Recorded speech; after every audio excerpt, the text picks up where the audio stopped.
With a desire to, quote, enliven hope for future generations, U.S. Catholic bishops have voted in approval of a new document focused on ways the Church can better serve Native Americans. I firmly believe we have in front of us a very solid document we can all stand behind. Recalling the historic suffering Indigenous peoples faced following European exploration and domination in future U.S. territory, the bishops acknowledged sources of trauma experienced by Native Americans, including epidemics, national policies, and Native boarding schools.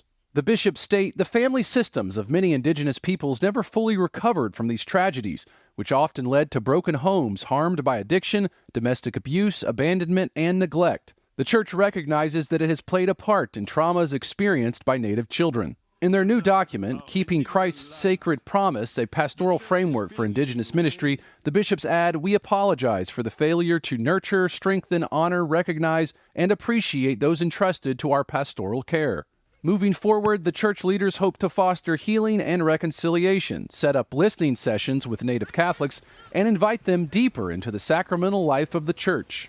The bishops write, "Let us not forget that the sacraments, especially the Eucharist, also serve as a prime opportunity for the Church to help heal past wounds." Above all, the pastoral framework also calls for collaboration and empowerment through resources and formation of Native Catholics as missionary disciples.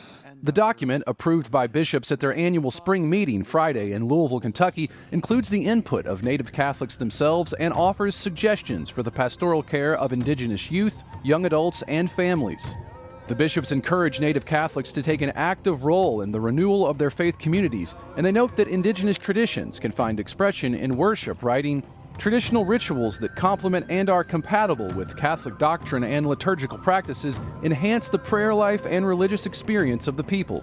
Addressing both spiritual and material needs, the Church shepherds also highlight a number of unique social issues Native communities face, including a misuse of natural resources on Indigenous lands, a lack of quality education, health disparities, racism, and inadequate housing. The document states the Church in the United States must discern how best to allocate resources to support Indigenous communities in need. EWTN News In Depth spoke with Sean Chapoose, a member of the Ute Indian tribe, who spoke about some of the hardships with poverty his ancestors endured. As a people, it's been a rough, hard road.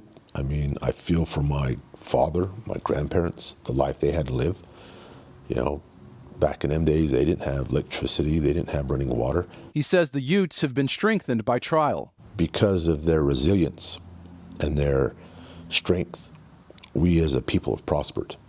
You know, we haven't sat in a corner and just faded away. In the bishop's pastoral framework, they note that a centuries-old European justification to enslave, mistreat, and remove Indigenous peoples from their lands, made by exploiting papal decrees and referred to as the doctrine of discovery, is not the view of the Church. The bishops state, "Let us be very clear here. The Catholic Church does not espouse these ideologies."